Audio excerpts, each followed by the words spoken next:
Hello friends, അപ്പോൾ ഇന്ന് മുരിങ്ങാക്കായും മാങ്ങയും കൂടി നമുക്ക് ചാറ് വെക്കാം കേട്ടോ. അപ്പോൾ ഇന്നലെ കുറച്ച് മാങ്ങ വാങ്ങിച്ചുകൊണ്ട് വന്നത് ഇരിക്കുകയാണ്. മാർക്കറ്റിൽ പോയപ്പോൾ നല്ല ഫ്രഷ് മാങ്ങ കിട്ടിയിട്ടോ.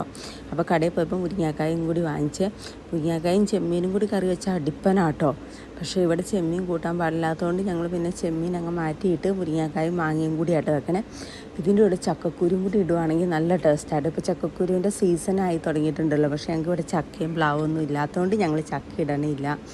അപ്പോൾ ഇത് നമുക്ക് ആദ്യം ഇത് കഴിയുമായിരിക്കും മുരിങ്ങാക്കായ വേവിച്ചെടുക്കണം. മുരിങ്ങാക്കായ ആദ്യം വേവിച്ചില്ലെങ്കിൽ മാങ്ങ വേഗം വെന്ത് കലങ്ങി പോവും. അതുകൊണ്ടാണ് നമ്മൾ ആദ്യം മുരിങ്ങാക്കായ വേവിക്കണത്. ഈ മുരിങ്ങാക്കായ മാങ്ങയൊക്കെ ഉണ്ടാവുന്ന സീസണായി തുടങ്ങി പിന്നെ മിക്ക വീടുകളിലും കറി ഇതായിക്കോളെന്ന് എനിക്ക് തോന്നണേ. എന്തായാലും ഞങ്ങളുടെ ഇവിടെ മിക്കവാറും ഇങ്ങനെയുള്ള സാധനമൊക്കെ ഉണ്ടായി തുടങ്ങിയതാട്ടോ. പ്ലാവ് ഉണ്ടായിരുന്നപ്പോൾ ചക്ക ഉണ്ടായിരുന്ന സമയത്ത് ചക്കക്കുരും കൂടെ ഇടും കേട്ടോ. ചക്കക്കുരും കൂടി ഉണ്ടെങ്കിൽ നല്ല ടേസ്റ്റാട്ടോ. അതിൻ്റെ കൂടെ കുറച്ച് ചെമ്മീനും കൂടി ഇരുന്നു കേട്ടോ. നല്ല ടേസ്റ്റ് ആയിക്കോളും. പക്ഷേ ഇവിടെ ചെമ്മീൻ കൂട്ടാൻ പാടില്ല. എനിക്ക് ഓൾറെഡി ചെമ്മീൻ അലർജിയാണ്. പിന്നെ ഇവിടെ ആർക്കും കൂട്ടാൻ പാടില്ല. അതുകൊണ്ടാണ് ചെമ്മീൻ ഇടാത്തത്. പക്ഷേ ചെമ്മീൻ ഇട്ട് നിങ്ങളൊന്ന് വെച്ച് നോക്കണം കേട്ടോ. നല്ല ടേസ്റ്റ് ആയിക്കോളും. അപ്പോൾ നമുക്ക് മുരിങ്ങാക്കായ വേവിക്കാൻ വെച്ചിട്ടുണ്ട്. അത് ഒരുവിധം നല്ലോണം വെന്ത് കഴിഞ്ഞ് കഴിയുമ്പോൾ മാങ്ങ ഇട്ടാൽ മതി. മാങ്ങ ഇട്ട് പുറകെ തന്നെ നമുക്ക് അരപ്പ് ഒഴിക്കാം കേട്ടോ. അല്ലെങ്കിൽ മാങ്ങ വെന്ത് കലങ്ങിപ്പോവും. അരപ്പിൻ്റെ കൂടെ വേറെ ഒന്നും ഇടണ്ട. തേങ്ങയിൽ കുറച്ച് ജീരകം മാത്രം ഇട്ടാൽ മതി. ഞാൻ പിന്നെ നമ്മുടെ പറമ്പിലെ കാന്താരി മുളകും കൂടി ഇട്ടേക്കണേ. പച്ചമുളകല്ല, കാന്താരി ഇട്ടേക്കണേ. വേണ്ടവർക്ക് കുറച്ച് മുളക് പൊടി കൂട്ടി അരക്കാം. പക്ഷേ എനിക്ക് തോന്നുന്ന പച്ചമുളക് ഇടുന്നേക്കുള്ള ടേസ്റ്റ്. മുളക് പൊടി വരുമ്പോൾ ആ കളറും അങ്ങ് മാറില്ലേ. ഒരു വെളുത്ത കറിയല്ലേ ഇത്. അങ്ങനെ ഇരിക്കുമ്പോഴാണ് ടേസ്റ്റ് കേട്ടോ. അപ്പം ഞാൻ ഇതിൻ്റെ കൂടെ കുറച്ച് ജീരകവും കൂടി ഇട്ട് അരച്ച്. പക്ഷേ എനിക്ക് തോന്നുന്നു ജീരകത്തിൻ്റെ ടേസ്റ്റ് ഇഷ്ടമല്ലാത്തവർക്ക് ജീരകം ഇടണ്ട.